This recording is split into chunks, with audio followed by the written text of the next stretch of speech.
ഗുരുവായൂർ സത്യാഗ്രഹം. ഗുരുവായൂർ സത്യാഗ്രഹം ഗുരുവായൂർ സത്യാഗ്രഹം ആരംഭിച്ചത് 1931 നവംബർ 1-നാണ്. ഗുരുവായൂർ സത്യാഗ്രഹം ആരംഭിച്ചത് 1931 നവംബർ 1-നാണ്. ഗുരുവായൂർ സത്യാഗ്രഹത്തിന് നേതൃത്വം നൽകിയ പ്രസ്ഥാനം KPCC ആണ്. ഗുരുവായൂർ സത്യാഗ്രഹത്തിന് നേതൃത്വം നൽകിയ പ്രസ്ഥാനം KPCC ആണ്. ഗുരുവായൂർ സത്യാഗ്രഹം നയിച്ചത് കേളപ്പനാണ്. ഗുരുവായൂർ സത്യാഗ്രഹം നയിച്ചത് കേളപ്പനാണ്. ഗുരുവായൂർ സത്യാഗ്രഹ കമ്മിറ്റിയുടെ പ്രസിഡന്റ് മന്നത്ത് പത്മനാഭനാണ്. ഗുരുവായൂർ സത്യാഗ്രഹ കമ്മിറ്റിയുടെ പ്രസിഡന്റ് മന്നത്ത് പത്മനാഭനാണ്. ഗുരുവായൂർ സത്യാഗ്രഹ കമ്മിറ്റിയുടെ സെക്രട്ടറി കേളപ്പനാണ്. ഗുരുവായൂർ സത്യാഗ്രഹ കമ്മിറ്റിയുടെ സെക്രട്ടറി കേളപ്പനാണ്.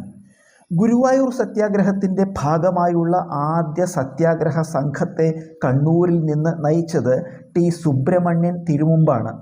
ഗുരുവായൂർ സത്യാഗ്രഹത്തിൻ്റെ ഭാഗമായുള്ള ആദ്യ സത്യാഗ്രഹ സംഘത്തെ കണ്ണൂരിൽ നിന്ന് നയിച്ചത് ടി സുബ്രഹ്മണ്യൻ തിരുമുമ്പാണ്. കേരളത്തിൻ്റെ പാടുന്ന പടവാൾ എന്നറിയപ്പെടുന്ന വ്യക്തി ടി സുബ്രഹ്മണ്യൻ തിരുമുമ്പാണ്. കേരളത്തിൻ്റെ പാടുന്ന പടവാൾ എന്നറിയപ്പെട്ട വ്യക്തി ടി സുബ്രഹ്മണ്യൻ തിരുമുമ്പാണ്.